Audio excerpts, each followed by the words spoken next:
আজকে গ্রামের ক্ষেত থেকে আমি টাটকা মিষ্টি কুমড়া শাক কিনলাম। আসসালামু আলাইকুম বন্ধুরা, আমার নতুন ইউটিউব চ্যানেলে আপনাদেরকে স্বাগত। আপনারা যদি নতুন হয়ে থাকেন তাহলে আমার এই চ্যানেলটি সাবস্ক্রাইব করুন এবং লাইক শেয়ার করুন।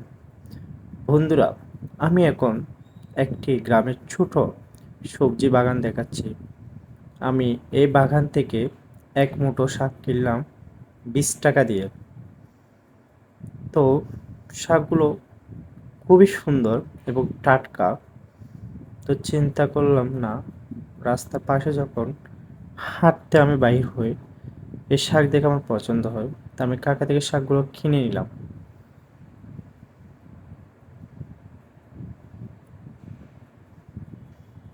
খুবই সুন্দর শাকগুলো।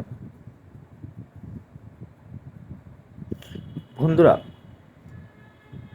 আমি এই নতুন ইউটিউব চ্যানেলটি করার পর চিন্তা করলাম কি ভিডিও আপলোড দিতে পারি। তো ফাইনালি আমি রাস্তা দিয়ে হাঁটার সময় আমার এই বাগানটি চোখে পড়ে এবং আমি শাকগুলা কিনলাম।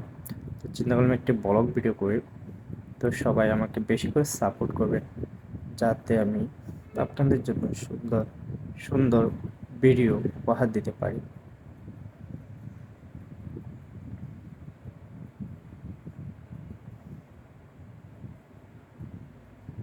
বন্ধুরা, আমি এখন বাসায় চলে যাব শাকগুলো নিয়ে।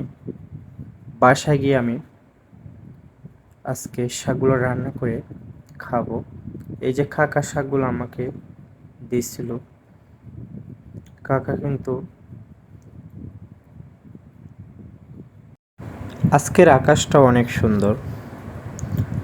এই যে একটা বেবির সুন্দর একটি গাড়িতে করে আমি শাকগুলো বাসার উদ্দেশ্যে নিয়ে যাচ্ছি। কাকার সাথে বিদায় নিয়ে চলে আসলাম। কাকা শাকগুলো তুলতেছে, অন্য একজন নিচ্ছে, তাই ওনাকে আমি দেখাতে পারতেছি না, কারণ উনি নিষেধ করছে। তো কাকা দেখাচ্ছে ওই যে ওইদিকে কতগুলো গরু আসছে, ওই গরুগুলো এসে ওনার ক্ষেতটাকে খেয়ে ফেলে। তাই উনি বলছে এখানে সবসময় উনি তাকে চাইলে নিতে পারবো শাক এবং সবজি। আমি এখন বাড়ির উদ্দেশ্যে রওনা দিলাম শাকগুলো নিয়ে। বাড়িতে গিয়ে রান্না করব, দেখি কী দিয়ে রান্না করা যায়। এই মিষ্টি কুমড়ো শাক ভাজি খুবই টেস্ট, বাট আজকে বাসায় গিয়ে আলু দিয়ে রান্না করতে পারি কিনা দেখি। আমার পিছনে অনেকগুলো গরু দেখা যাচ্ছে, আর একটু একটু বাগানটাও দেখা যাচ্ছে। আমি বাসার উদ্দেশ্যে রওনা দিলাম। আমি এই টাইমে একটু হাঁটতে বাহির হই, তাই চোখে পড়লো, কিনে নিলাম। আমার খুবই ভালো লাগছে, আরও ভালো লাগছে আজকের আকাশটা অনেক সুন্দর। তারপর হচ্ছে এই মাঠে অনেকগুলো গরু দেখা, এই যে চলে আসতেছে বাসার কাছাকাছি। এই যে রান্নার জন্য আমি তৈরি করতেছি শাকগুলা কেটে। দেখতে থাকুন।